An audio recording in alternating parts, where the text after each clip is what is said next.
Deus com a paz do Senhor? Amém. Glória a Deus. Gente, eu muito alegre de estar aqui na casa do Senhor. Tem muitos anos que a gente participa, né, dos avivamentos, né, aqui na igreja, quando eu era na outra igreja também. Eu fui batizada no Espírito Santo com 10 para 11 anos, num trabalho de avivamento, na direção deste pastor. Então, para mim é um motivo de alegria estar com os irmãos. Amém? Não saberia que estaria aqui pregando. Eu vim para ajudar o pastor Clécio pregando, que eu amo de paixão ouvir ele pregar, mas a prova do Senhor deixa a Maria também vir aqui, né, irmãos? Eu peço aos irmãos, por favor, abram suas Bíblias em Isaías, capítulo 6.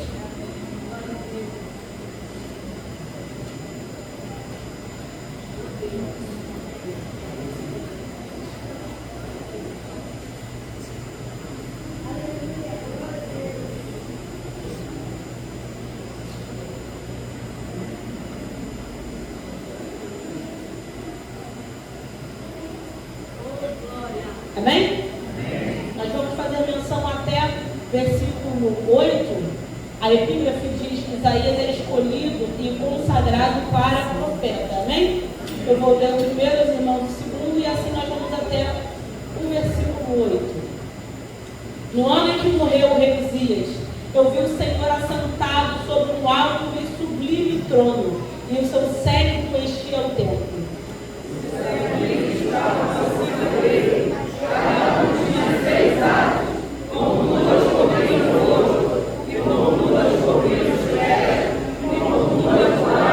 E clamavam uns para os outros, dizendo: Santo, Santo, Santo é o Senhor dos exércitos, toda a terra está cheia da sua glória.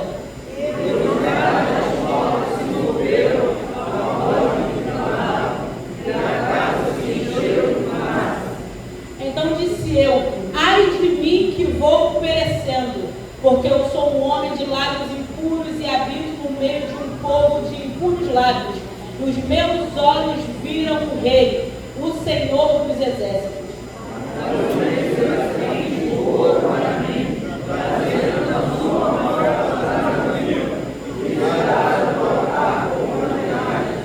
E com ela tocou a minha boca e disse: eis que isto tocou os teus lábios, e a tua iniquidade foi tirada, e purificado o teu pecado.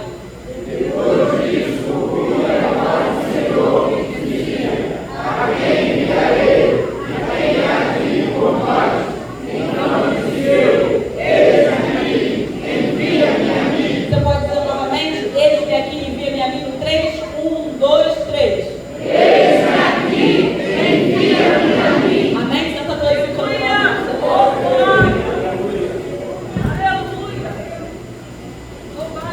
Aleluia, louvado seja o nome do Senhor Jesus. Irmãos, nós estamos diante de um texto muito conhecido, a qual faz menção da chamada profética na vida de Isaías. A história diz que Isaías era filho de um homem chamado Amós, que era um sacerdote. Isaías não era de qualquer família, Isaías fazia parte da família real. Rei Uzias era seu primo. A história diz isso, a história do período de Israel diz isso.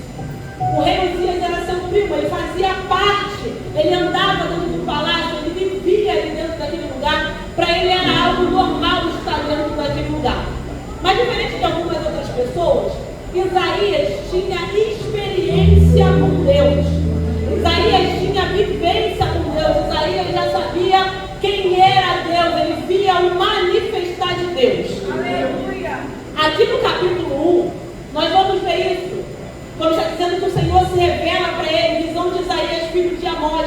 O Senhor vai trazer uma revelação do céu para ele, falando acerca daquele povo, de como estava a transgressão do povo, de como o povo estava diante de Deus, que os caminhos do povo não estavam agradando o Senhor. Glória!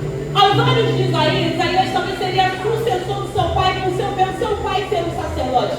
Mas o que Deus tinha para Isaías era uma outra coisa. O que Deus tinha para Isaías é ser profeta. Por quê? Porque o sacerdote é aquele que leva da terra para o céu. O sacerdote, ele é o responsável, ele era, no caso, o responsável em entregar a adoração do povo a Deus, em queimar incenso a Deus, em queimar a expiação de pecado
crônica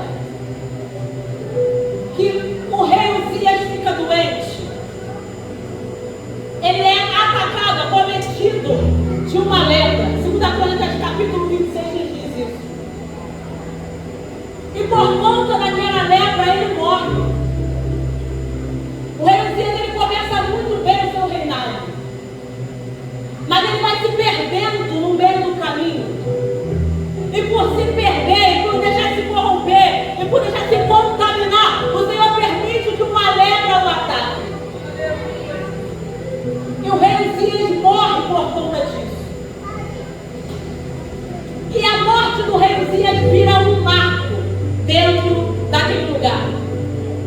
Imagina, como eu disse no começo da pregação, Uzias é primo de Isaías.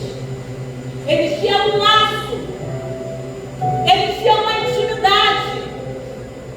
Não era algo diplomático, não, era algo sanguíneo. Agora Isaías está olhando para aquela situação e está pensando: eu perdi o meu primo, alguém que eu tenho intimidade, alguém que eu tenho amor, está doendo. Eu estou sofrendo, a nossa família está sofrendo. A gente está sofrendo com a perda, a gente está sofrendo com o luto. Mas dentro deste cenário, dentro deste ambiente, dentro de um período de dor, de luto, de perda, o Senhor resolve se revelar de outra maneira a Isaías. Dentro daquele cenário de dor e de luto, o Senhor agora não vai dar uma visão de alguma coisa, não. Dentro do cenário da dor, o Senhor se revela diretamente a Isaías. Ele diz: no ano em que morreu o rei Uzias, eu vi o Senhor assentado. Ele está chorando, ele está sofrendo, está difícil conviver com a dor da perda, com a dor do luto, mas aí ele vai dizer: no ano em que o reinado da terra ficou vazio, eu vi o céu se abrir e percebi que aqui está faltando alguém no trono, mas lá o trono continua intacto. Eu vi o Senhor assentado num alto e sublime trono. No ano em que o trono da minha terra ficou vazio, eu olhei para o céu e vi Deus, que não perde o controle de nada, ocupando o trono do céu. No ano em que nossa família é marcada pela perda, no ano em que morre alguém amado por nós, no ano em que a dor invade a nossa casa, eu vi o Senhor se revelar para mim. No ano onde parecia que as coisas estavam perdidas, no ano em que eu passei por uma dor que eu não imaginava que passaria, eu vi o Senhor assentado em um alto e sublime trono, e o seu séquito enchia o templo. Isaías estava achando para mim e para você: a dor que eu estou sentindo não foi capaz de tirar de mim a conexão com o meu Deus. O que eu estou passando não foi capaz de me fazer virar as costas para o Deus que eu sigo. E ele percebeu que mesmo na dor, era um tempo propício para que ele se revelasse para mim. E essa é uma experiência que Isaías nunca tinha tido. Embora ele já tinha uma vivência com Deus, embora os seus olhos espirituais já eram abertos para ter visão, mas aquela experiência ele nunca tinha tido. E ele continua dizendo: e os serafins estavam acima dele. Cada um tinha 6 asas, com 2 cobriam o rosto, e com 2 cobriam os pés, e com 2 voavam, e clamavam uns para os outros, dizendo: Santo, Santo, Santo é o Senhor dos exércitos, e toda a terra está cheia de sua glória. E os umbrais da porta se moveram com a voz do que clamava, e a casa se encheu de fumaça. Ele está dizendo:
eu tinha para ele era propósito ministerial.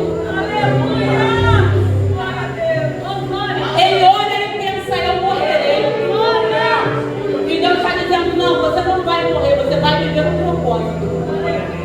É que dependendo do peso da chamada, a gente imagina que morre.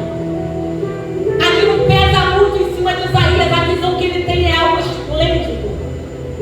E ele pensa, vou morrer, olha o que está acontecendo, olha o que está se revelando para mim. Eu lembro de um dia, irmão, você trouxe na memória, minha mãe fazendo campanha de madrugada, tinha um negócio de mãe raiz, meu amigo David entende, que faz campanha na madrugada. E um dia minha mãe entregando campanha de madrugada, minha mãe começa orando baixo, mas a campanha termina com ela orando alto. Você entende o que é, né? Entende? E minha mãe começou a orar, e de repente, ela começou a dizer como Isaías, eu vou morrer. Olha essa fumaça aqui dentro de casa, eu vou morrer. Senhor, me misericórdia, eu vou morrer. E cadê a coragem de eu levantar da cama para enviar fumaça? Eu não tinha coragem. Eu tampei a cabeça assim, falei, meu Deus, tem misericórdia de mim. Se ela morrer, eu morro também. Eu fiquei pensando naquilo e ela chorava e dizendo, Senhor, olha quando eu devo dentro da minha casa está tomada. Eu vou morrer. Mas o Senhor não estava querendo matá-la. O que o Senhor estava fazendo era a mesma coisa que fez com Isaías, se revelando de uma maneira íntima.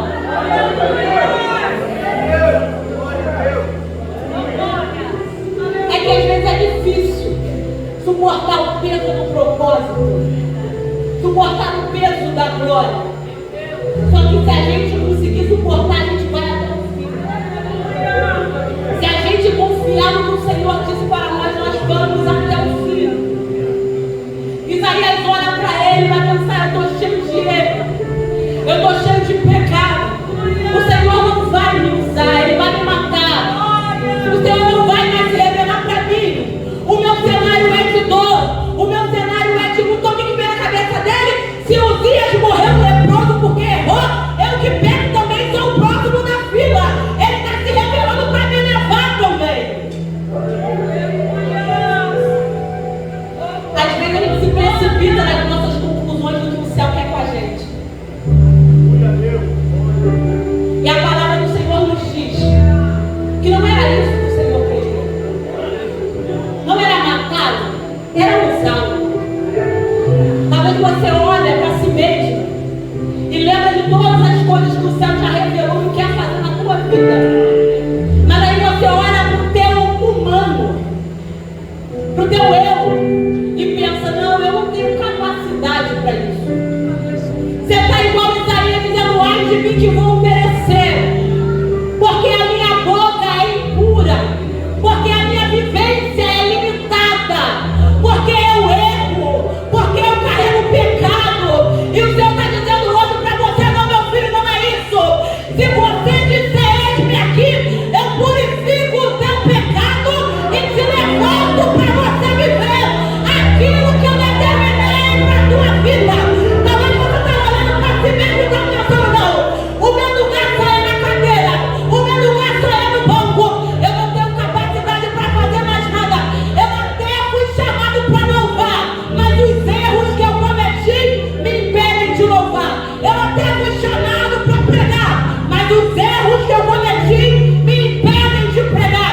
Eu até fui chamado para fazer parte do círculo de oração, mas os erros que eu cometi me impedem. E ele está dizendo, se você puder largar esse erro hoje, se você escolher abrir mão dele hoje, eu te purifico, eu te purifico, eu te purifico.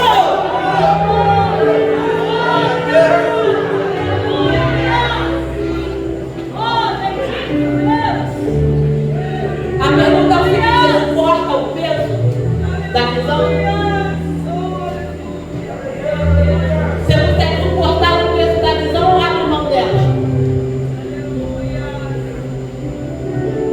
Eu lembro que há 10 anos atrás, eu contei nesta igreja, 11 anos já fazer esse ano, o testemunho de que eu tive tumores. Descobri 8 tumores de uma vez só no meu corpo. Só que quando o Senhor falou comigo sobre aquilo. Ele disse para mim: não é para a morte, é que dentro deste processo eu vou te levantar no ministério que eu tenho na tua vida. E você vai contar isso por onde você passar. Eu recebi o peso da visão. E o meu pensamento era, meu irmão, eu vou morrer. Eu vou morrer. Mas o Senhor dizia: você não vai morrer. Você vai viver para viver aquilo que eu já te disse que você vai viver. E quando eu fui para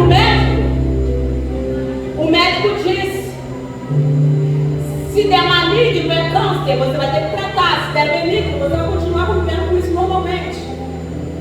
Só que um dia, alguns dias antes da minha mãe, da gente ir para o médico, minha mãe estava voltando do trabalho e Deus falou com ela no ônibus: desce, sobe um monte e me agradece, porque hoje eu estou dando livramento à sua filha. E quando eu cheguei no médico e o médico disse isso, e quando ele fez o exame de toque em mim, ele disse para minha mãe: olha, mãezinha, nem tudo que estava aqui nesse exame está certo, porque algumas coisas sumiram do corpo da tua filha. A tua filha não tem mais tudo isso não. A gente até vai fazer o exame, vamos investigar para ver como é que está. Eu fiz o exame e no dia do exame eu tive uma reação de anestesia e tive que ir para a emergência.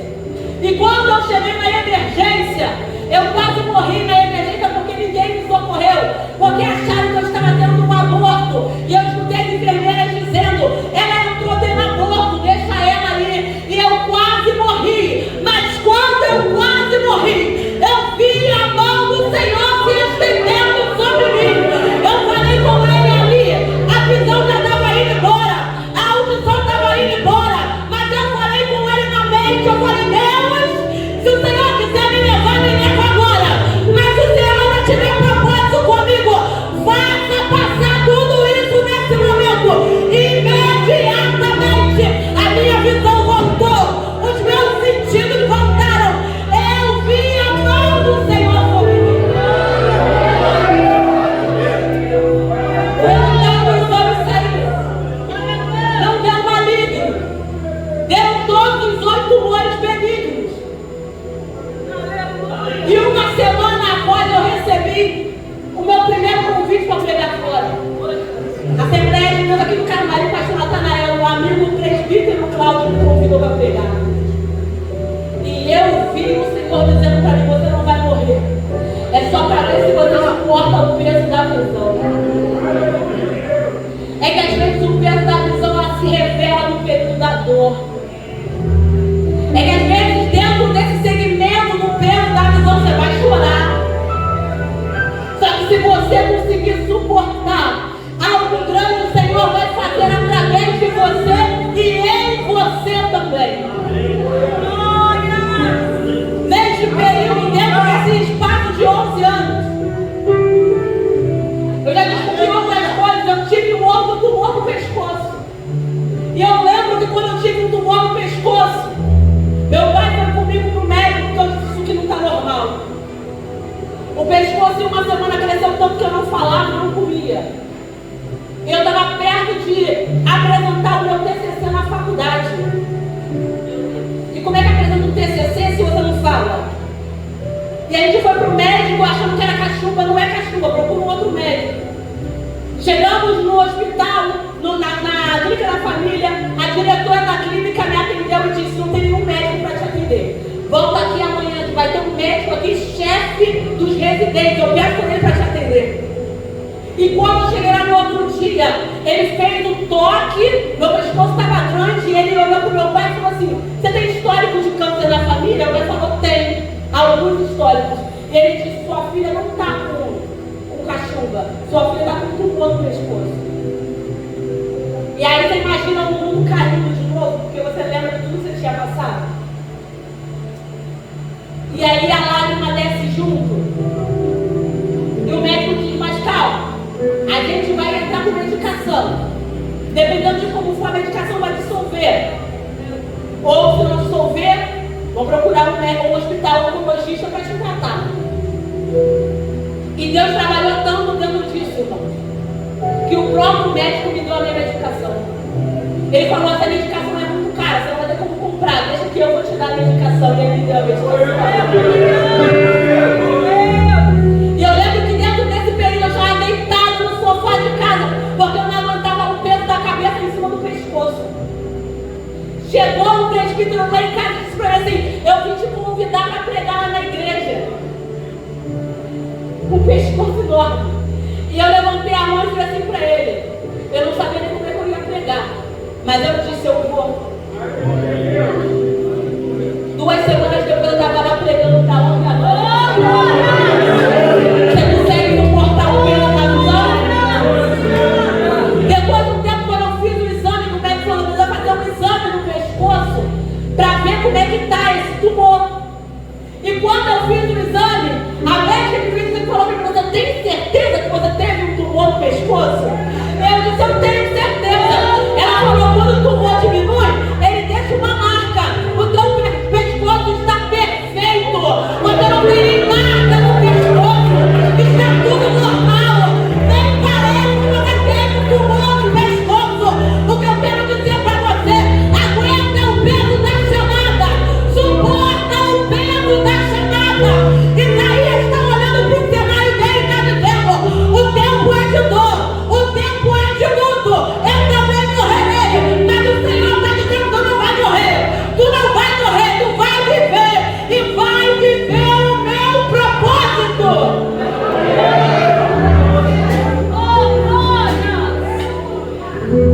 E aí continua dizendo: mas não será fim de novo para mim, trazendo na sua mão uma brasa viva, que tiraram do altar como uma tenaz. E com ela tocou a minha boca e disse: eis que isto tocou os teus lábios, e a tua iniquidade foi tirada, e purificado o teu pecado.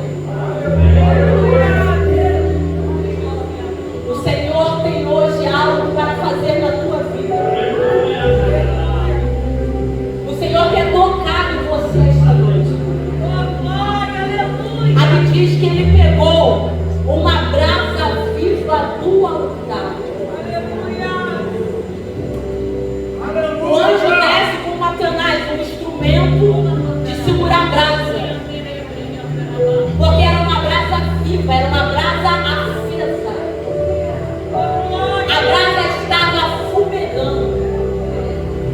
O anjo pega a brasa com uma tenaz, encosta na boca e purifica. Os pecados de Isaías são queimados. Isaías diz o quê? Os meus lábios são impuros. E o que o anjo faz? Encosta no lugar aonde está impuro. O problema era os lábios. E Deus disse: seu problema é os lábios, eu purifico os lábios. O Senhor está perguntando para mim, para você: aonde está o teu problema? Eu quero purificar hoje. Indica para mim aonde está o teu problema. Isaías já demonstra para o Senhor e ele diz: os meus lábios são impuros. O problema é lábio, toma purificação no lábio. Começa a apresentar aí para ele aonde está o teu problema que quer te impedir de viver aquilo que o céu já determinou. Fala para ele: olha, Senhor, o meu problema está na minha mente. Eu não consigo ter uma mente purificada. Ele vai tocar na tua mente hoje. Fala para ele aonde está. O meu problema é na visão. Eu não consigo ter visão purificada. Ele vai tocar na tua visão hoje. O Senhor não erra o lugar. O Senhor não erra o lugar. Ele vai exatamente aonde é necessário. Você só precisa apresentar para ele. Você não pode ter um pensamento de: mas ele já sabe. Ele sabe. Onipresente, onisciente e onipotente. E é por ser onipresente, onisciente e onipotente que ainda assim ele te dá a oportunidade de você dialogar com ele. Ele diz: eu sei de tudo.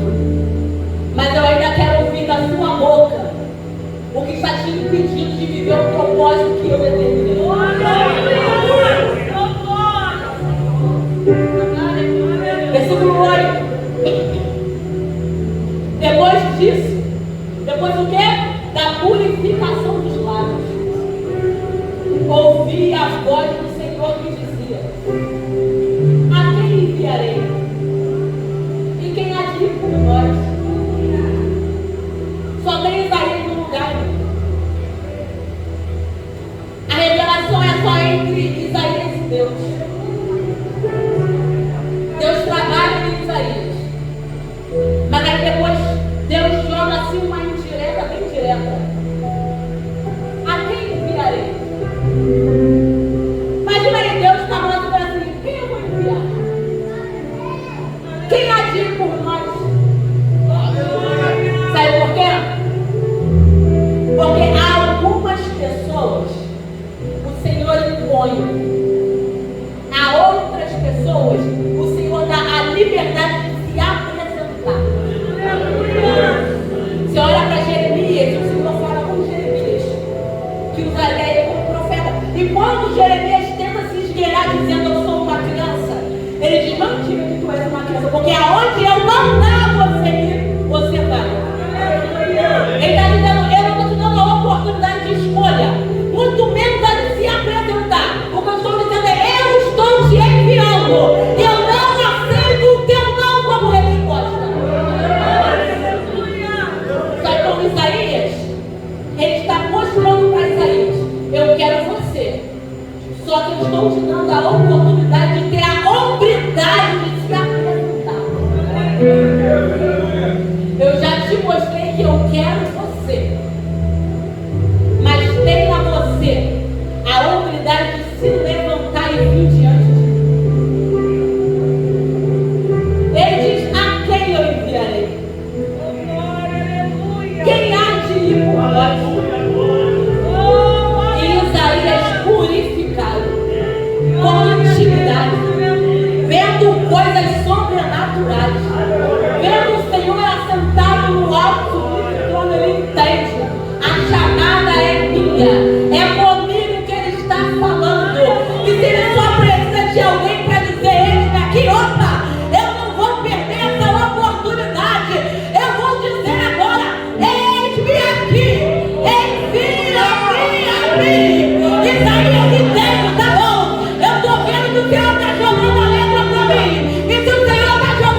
devido aos cultos